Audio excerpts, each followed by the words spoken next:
Hello everyone, welcome back to Aparna mini blog channel. तो आज के वीडियो में मैं आपको बीएड का सिलेबस बताऊंगी। तो बीएड में आपको फर्स्ट सेमेस्टर में अंडरस्टैंडिंग इंडिया आपका एक सब्जेक्ट होगा और एक सब्जेक्ट होगा इवोल्यूशन ऑफ एजुकेशन।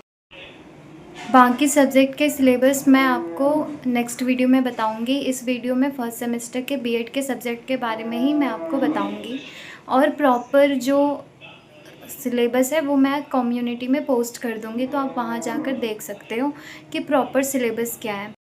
तो मैं आपको एक्सप्लेन करूँगी कि आपको बेसिकली क्या क्या तैयार करना होता है इवोल्यूशन ऑफ एजुकेशन में, और वो इम्पॉर्टेंट भी होता है एग्ज़ाम के लिए। डायरेक्ट टॉपिक आते हैं और उस पर आपको 5 मार्क्स में, मिड सेम आपके सारे क्वेश्चन 5 मार्क्स का ही होता है और एंड सेम में 3 मार्क्स के, 5 मार्क्स के और 10 मार्क्स के होते हैं। एग्ज़ाम पैटर्न पे ऑलरेडी वीडियो मैंने अपलोड कर दिया है, तो आप वो देख सकते हो। पहले तो आपको 4 वेदास के बारे में पता होना चाहिए, जो हमारे ऋग्वेद, यजुर्वेद, सामवेद और अथर्ववेद है। इन चीज़ों के नॉलेज आपको होना चाहिए वैदिक एजुकेशन में। फिर आपको वैदिक एजुकेशन पीरियड के बारे में पूछते हैं, British education period, Buddhist education system, फिर Jainism education system, 8 fold path होता है बुद्धिस्ट एजुकेशन का, वो तो बहुत इम्पॉर्टेंट है। अभी तक जितने बताई हूँ सारे इम्पॉर्टेंट है, आपको एग्ज़ाम में सारे मिलेंगे क्वेश्चंस।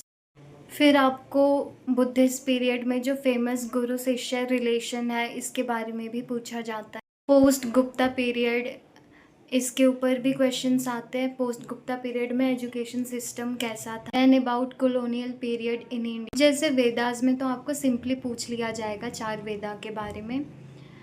उसके बाद जो हमारा वैदिक पीरियड है और जितने भी मैंने पीरियड बताए, Buddhist, Jainism, post Gupta period, और तो इनमें आपको लिखना क्या होता है। तो आपको तो पहले ड्यूरेशन आप लिख दोगे, ठीक है। फिर उसके बारे में लिख दोगे। उसके बाद कुछ टॉपिक्स मैं बताती हूँ, उनके ऊपर उनसे रिलेट करके लिख दोगे, तो आपको आराम से फुल मार्क्स मिलेंगे। और मैं आपको बता दूँ, बीएड में स्कोर करना काफ़ी इजी होता है अगर आप समझ कर करो। रट कर तो आप कर ही नहीं सकते। 10 मार्क्स में आप रट कर क्या लिखोगे। कुछ कुछ वर्ड होते हैं जो हम याद कर लेते हैं, बाकी आपको समझ कर ही करना होगा, वही आपके लिए फ़ायदा होगा। फॉर एग्ज़ाम्पल मैं आपको वैदिक एजुकेशन पीरियड के बारे में बताऊंगी। तो आप पहले उसका ड्यूरेशन लिख दोगे, फिर वैदिक एजुकेशन के बारे में लिख दोगे, उसके बाद aim of education, features of Vedic education, education system कैसा था, लेवल्स ऑफ एजुकेशन क्या था, primary, secondary, higher secondary, curriculum क्या था, टीचर एजुकेशन डिसिप्लिन, उसके बाद उनका जो फाइनेंस एंड मैनेजमेंट कैसे वो मेंटेन करते थे, फिर टीचर्स का क्या रोल होता है, स्टूडेंट्स का क्या रोल होता है, ये भी एक पॉइंट ऐड होगा। उसके बाद एडवांटेजेस क्या थे वैदिक एजुकेशन के, डिसएडवांटेजेस क्या थे। उसके बाद हमें वुमेन एजुकेशन पे भी लिखना होता है कि उस टाइम पे वुमेन एजुकेशन का कैसा था, मतलब अलाउ करते थे, नहीं अलाउ करते थे, उस टाइम कैसा था। सेम आपको सब में करना होता है, बुद्धिस्ट एजुकेशन सिस्टम में, कॉलोनियल पीरियड में, जैनिज़्म में, पोस्ट गुप्ता पीरियड में, ब्रिटिश पीरियड में।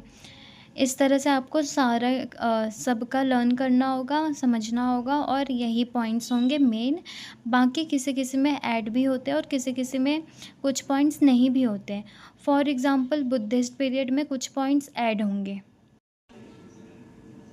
बुद्धिस्ट एजुकेशन में ये 2 पॉइंट्स और भी ऐड हो जाते हैं, बाकी सेम रहता है। ये फेमस गुरु शिष्य रिलेशनशिप थे बुद्धिस्ट पीरियड में। पहला गौतम बुद्धा एंड आनंदा, फिर गौतम बुद्धा एंड सरिपुत्ता, नागार्जुन एंड आर्यवेदा, असंग एंड वासुबंधु, धर्मकांति एंड धर्मपाला। अब आपको ये भी मेंशन करने होंगे, जैसे कि टीचर्स को वैदिक पीरियड में क्या नाम से बुलाया जाता था और स्टूडेंट्स का क्या नाम था, और वैदिक एजुकेशन पीरियड में शामिल होने के लिए कुछ प्रोसेस होते थे, वो कैसे किए जाते थे। फिर गुरुकुल सिस्टम था, वो गुरु के पास रहकर पढ़ते थे वैदिक पीरियड में। ये सारे पॉइंट भी ऐड करने होते हैं। तो अगर आपको प्रॉपर नोट्स चाहिए विद एक्सप्लेनेशन तो आप मुझे कमेंट करना, तो मैं फिर विद एक्सप्लेनेशन प्रॉपर नोट्स भी आपको प्रोवाइड करूँगी। अब ब्रिटिश पीरियड में बहुत सारे पॉइंट्स ऐड होते हैं, तो वो अभी मैं आपको बताती हूँ कौन कौन से पॉइंट्स ऐड होते हैं।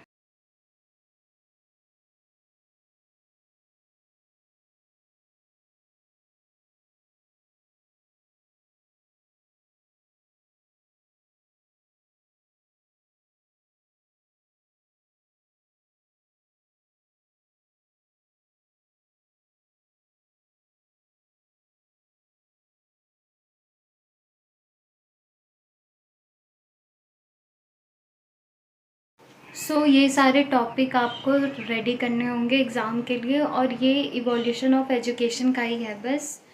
बीएड का ये एक पेपर होता है, और एक जो पेपर होता है वो होता है अंडरस्टैंडिंग इंडिया। अंडरस्टैंडिंग इंडिया के बारे में मैं आपको नेक्स्ट वीडियो में बताऊंगी, वरना एक और बीएड का पेपर होता है आर्ट एजुकेशन का, जिसमें कोई एग्ज़ाम नहीं देना होता आपको, रिटन एग्ज़ामिनेशन नहीं होता है। सिर्फ़ और सिर्फ आपको एक फ़ाइल तैयार करना होगा, जो मैंने ऑलरेडी अपलोड कर दिया है कि मैंने अपना फ़ाइल कैसा बनाया था। और आपको प्रैक्टिकली क्लास में पढ़ाना होगा। प्रैक्टिकल होता है कि आप कैसे पढ़ाते हो पपेट का यूज़ करके, या फिर आपको क्लास में सिखा दिया जाएगा कि आपको क्या यूज़ करना है। तो इसका टेंशन आप ना लें। और मास्क के ऊपर मैंने वीडियो ऑलरेडी पिछले साल अपलोड किया था, तो आप वो देख सकते हो कि आपको क्या करना होता है।